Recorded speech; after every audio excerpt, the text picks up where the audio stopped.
It was 1885, and the race was on among European nations to carve up the Pacific. Western powers had already claimed most of the islands south of the equator. Now Germany announced its intention to annex the Caroline Islands.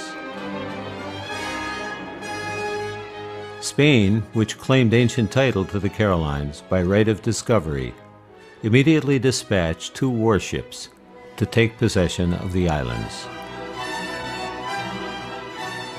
The Spanish ships reached Yap first in late August 1885. But while the Spanish naval party was surveying the island to decide where to locate their capital, a German naval cruiser steamed into the island and within a half an hour hoisted the German flag over Yap.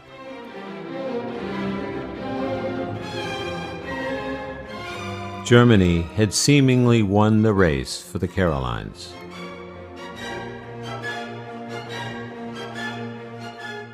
An enraged Spanish populace bitterly contested Germany's claim to the island group. Heated diplomatic notes were exchanged between the 2 countries, and nationalistic feelings ran so strong that the dispute over the Carolines brought Europe to the brink of war.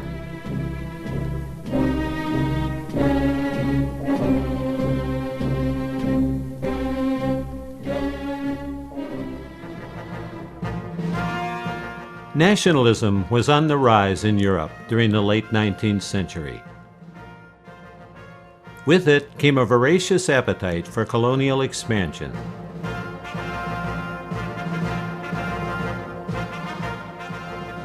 For the world powers of the 1880s, emerging nations like Germany and those long past their peak like Spain, colonial expansion was a matter of national pride.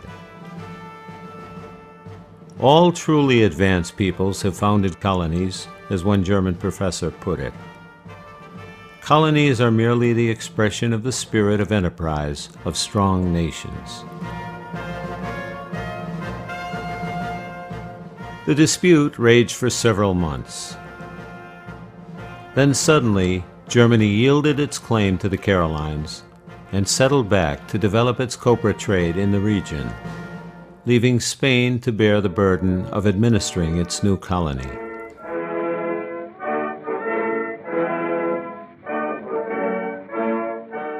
Meanwhile, Germany founded colonies of its own.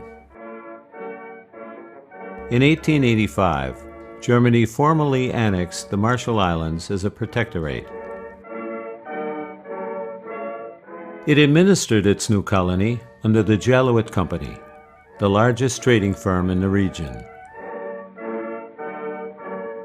The copra trade was big business in the Marshalls during these years, and German trading companies had a major share in the trade. Jesuit, the capital of the Marshalls, was one of the busiest ports in the Pacific.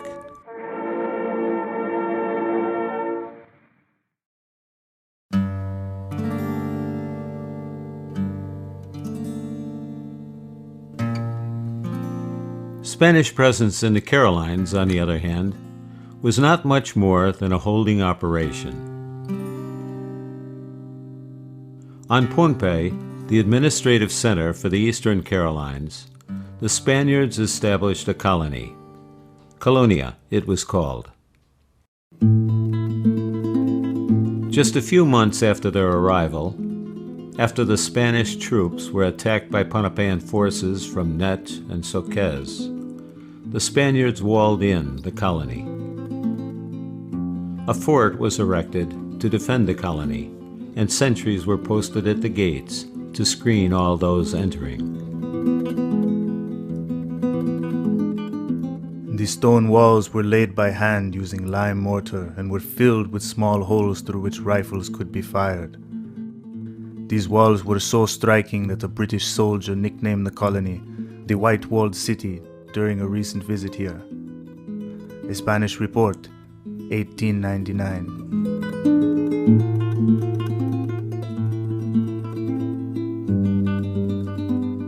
The Spanish made a few early attempts to build roads to other parts of the island, but they were discontinued because of local opposition. There were no ambitious public works projects, no development projects. For all practical purposes, the Spanish governor and his team remained confined to Colonia. They were little more than prisoners in their own colony.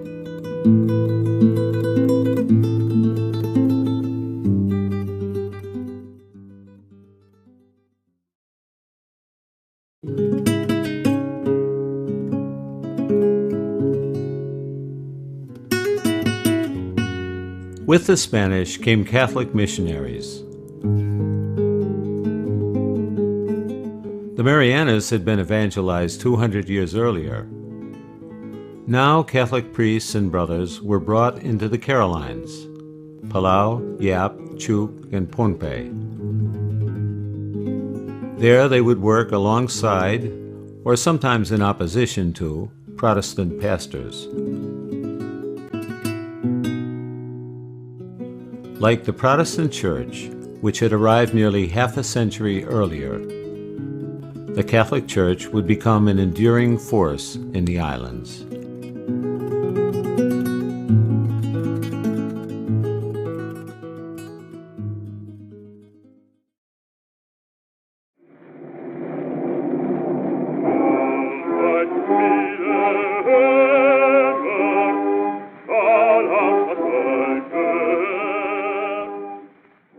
In early October 1899, a German naval cruiser arrived at Pohnpei to raise a German flag over the island.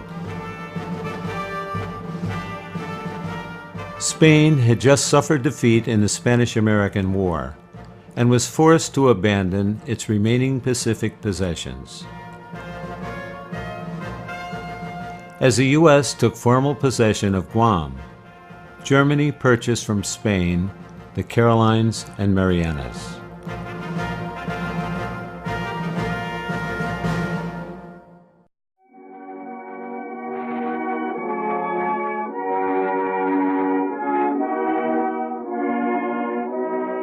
First on Pohnpei, then on Yap and Saipan, the Spanish colors were solemnly lowered as troops stood at attention. The German flag was then raised as new German officials watched. The Carolines and Marianas, like the Marshalls before them, would now be under German rule.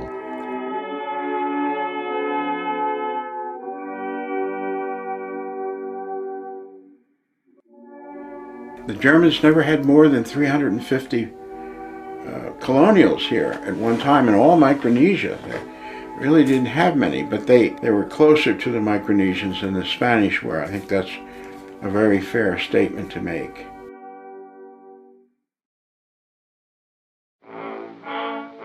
They wanted the upper class, upper-ranked, higher-ranked Micronesians to be their representatives in the villages and throughout Micronesia. Within a few years, Yappies had replaced all the Melanesian policemen the Germans had brought with them. Outer Islanders were also given a place on the police force. Soon there was a squad of 33 policemen on Yap alone. In the German days, they talked about them as Soldau, meaning soldiers. That's how they referred to them. And they were very highly selective in choosing the people to be on that force.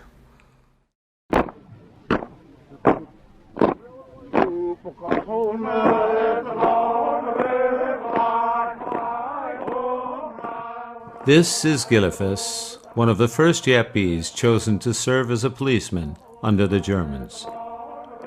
Like many others on the force, Gillifus was from a high-ranking village, the son of a chief.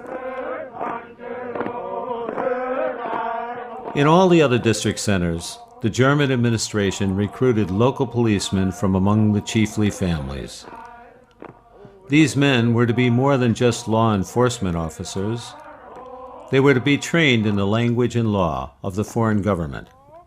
so that they could be brokers for the government and the vanguard of its modernization program.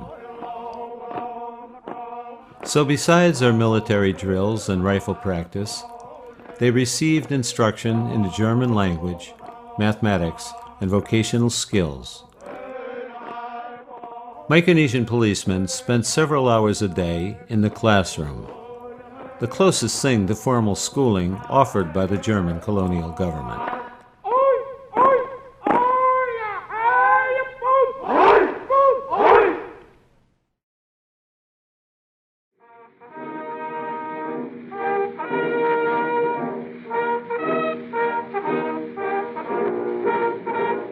The district officer for Saipan was Georg Fritz.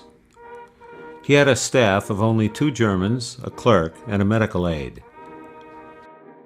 In one of the first reports from Saipan, one of his staff wrote, "The population of Saipan is listed as 1,600, but the population seems to be growing rapidly since there are so many children and Chamorros are constantly arriving from Guam.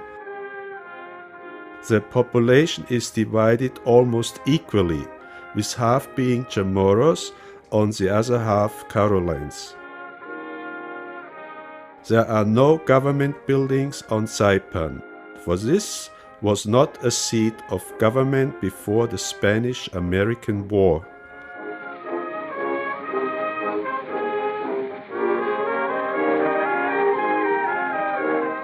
One of the first projects of the new administration was to build a government administration building. The imposing new structure was surrounded by a wide terrace supported by latte stone pillars, representing the traditional Chamorro culture. But there was another unusual feature of the administrative building: the large clock mounted on the dome. Fritz may have paid his respect to the past in this architectural monument, but he was also suggesting the new order that would prevail under the German government. Punctuality, along with neatness, would be emphasized by the new overlords in Micronesia.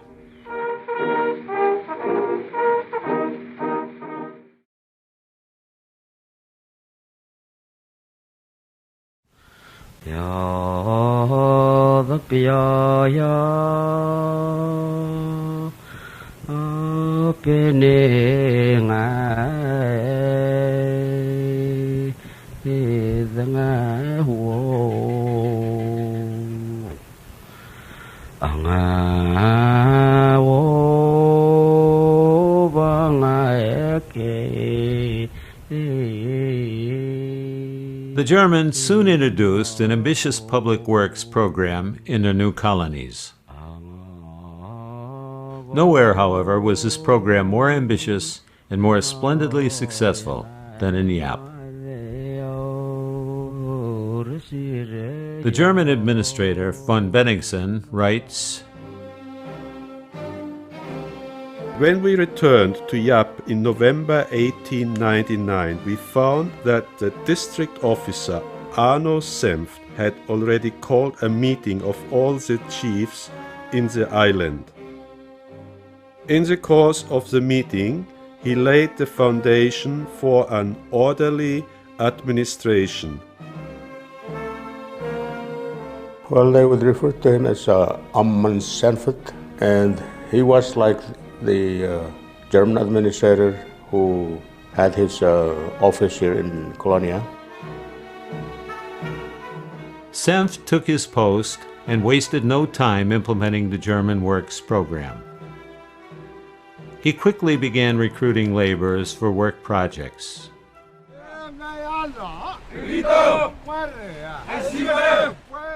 Recruitment of the laborers was easy.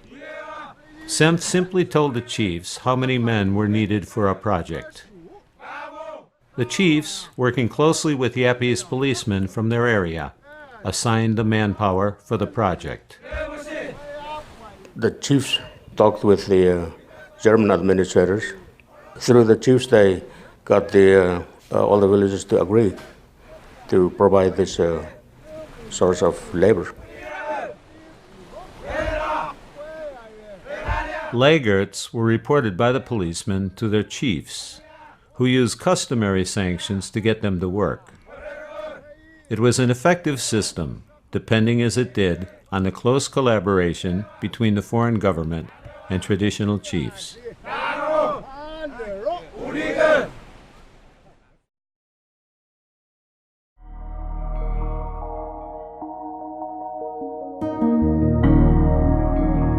By 1902, the results of the new work program were quite visible. There were paved roads running the length of the island, along with 5 cross-island roads. The Germans started opening up roads to other parts of Yap. The main road going to the south, there were no cars, so I don't know what went through there. I heard that there were horses used by the German administrators and their staff.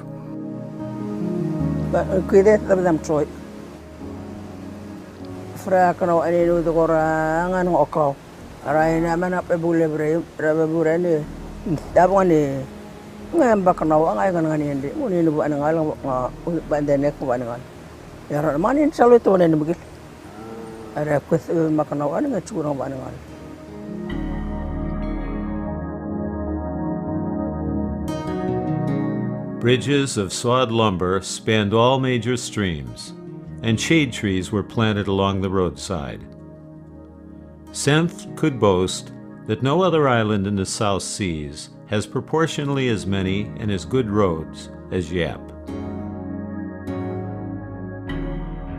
A stone pier 400 yards long, built by Yapese under German supervision, allowed even the largest steamers to pull alongside the shore at low tide.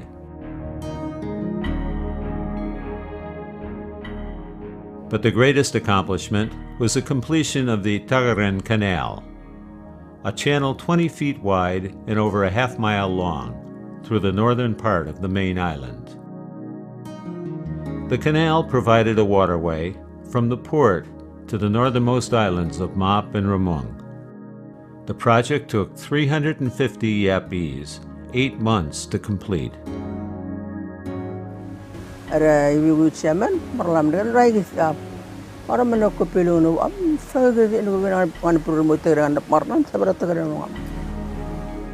chief from Tamil and Map and Rumung and those people, they work on that. They have a party for it at that time when they finish. They collect some Yapese food, they drink tuba.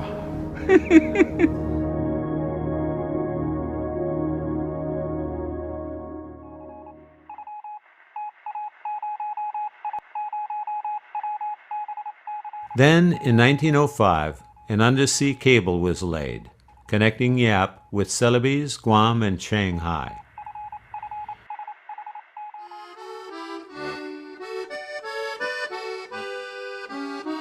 With a new cable station, Yap became the western anchor in a communications network that bound together the Western Pacific and Asia.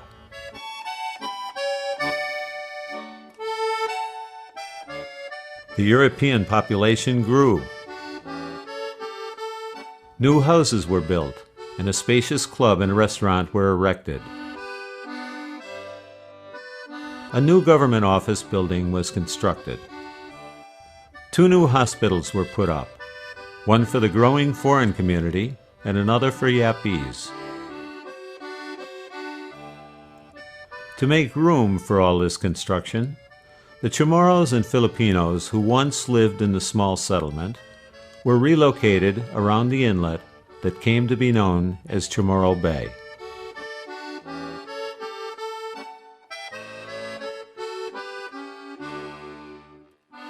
For the Germans, Yap had been a model colony. For Yapese, another definitive step had been taken toward accommodation with the Western world.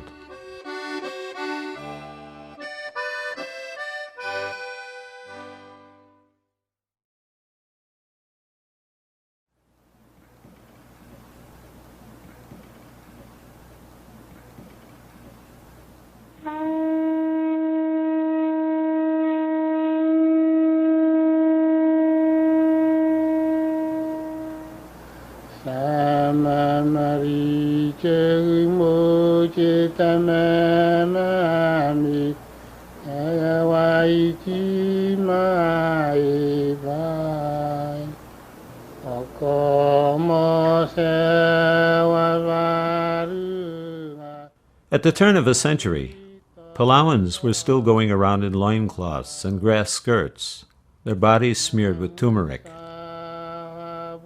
A century of intermittent contact with the British had left the people curiously unchanged. Palauans had been quick to recognize the advantage of European firearms, but there had been little change in the way people dressed and how they worked and what they ate.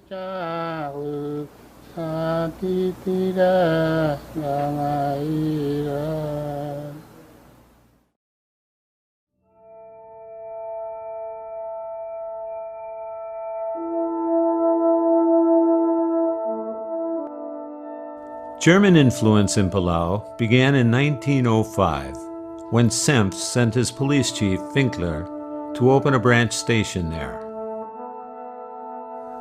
Herr Winkler, most of the Palauans talk of him as being very strict, and you, I guess, would expect that of a German bureaucrat.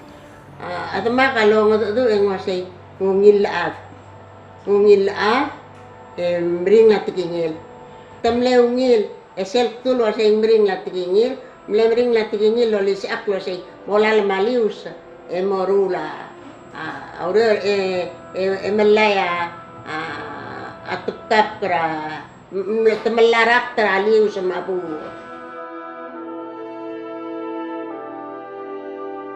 After their successes in Yap, the Germans were disappointed to find that the Palauans failed to meet their quotas for planting young coconut trees, and they had done no work on the public projects they were expected to complete. The men spent their days lounging in the clubhouses that were so central to Palauan village life. The clubhouses, or bais, were served by young women abducted from other villages who waited on the men and provided sexual services for them. Winkler's first campaign, then, was against the clubhouses. He decreed that no able-bodied man was to spend daylight hours in the clubhouse and called on his policemen to enforce this rule.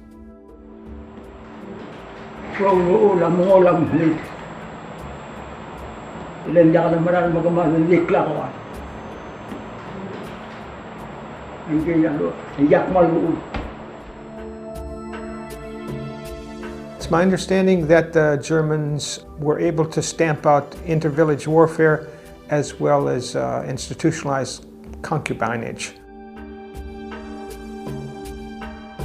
Within a year, Winkler succeeded in suppressing clubhouse prostitution, which the Germans believed was responsible for the rampant venereal disease and decreased fertility that was leading to a serious decline in the population. In this campaign, Winkler found strong support from many of the island chiefs. They saw this as an opportunity to undercut the rival power of the clubhouses once and for all.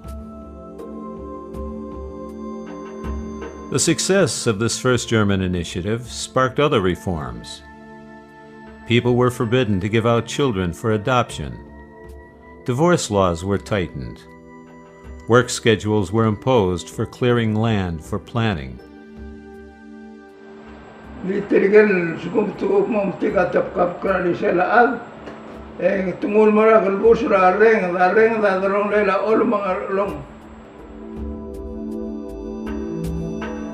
When some of the villages refused to comply, the German administration blamed the spirit mediums for launching a protest movement.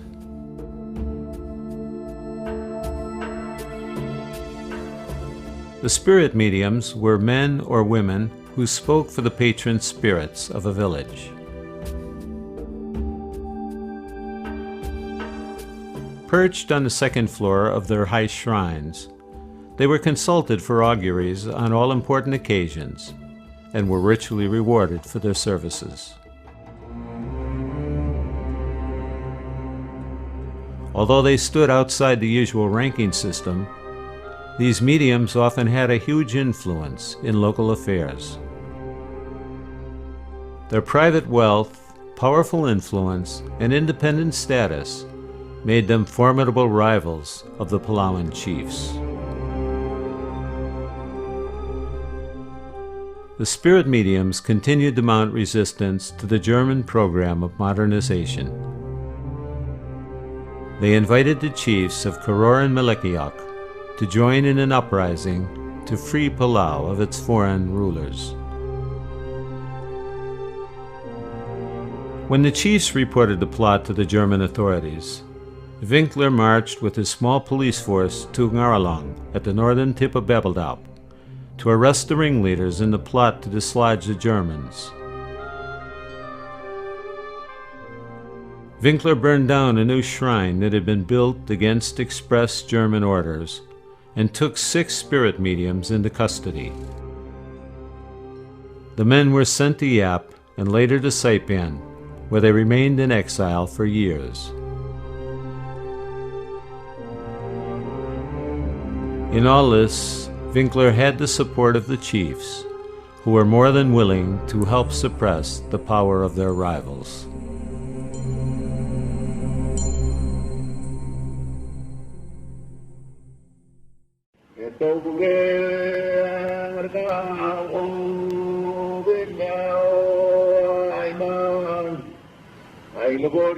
The most influential figure among the Palauan chiefs, and the strongest ally in the modernization program, was a man by the name of Lo.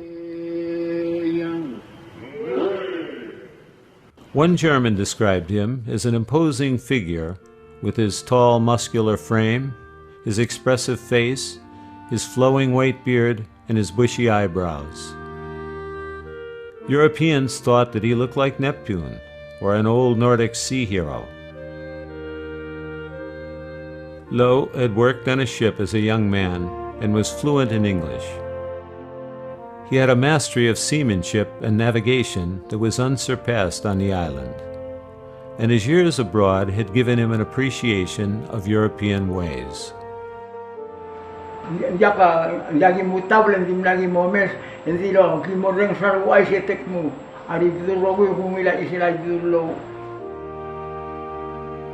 At Winkler's arrival, Lo held the second highest title in Koror and was one of the most respected men in Palau. Within a few years, he would become Ibidul, the High Chief of Koror. More than anyone else, Lo was to be the guiding spirit of reform, the prophet of the New Age.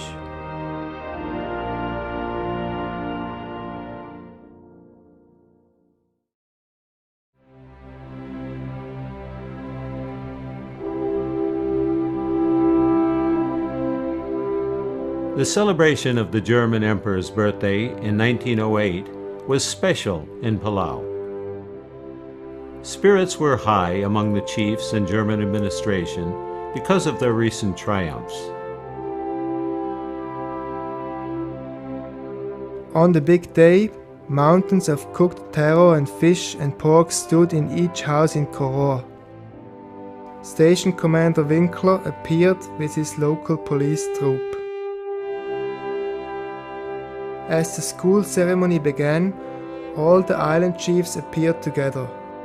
The young students sang and gave speeches in German, showing what they had learned even in the 2 years since the school opened. Who will win on Kaiser's Day is the question everyone was asking. Raimund Leil, Capuchin priest, 1908.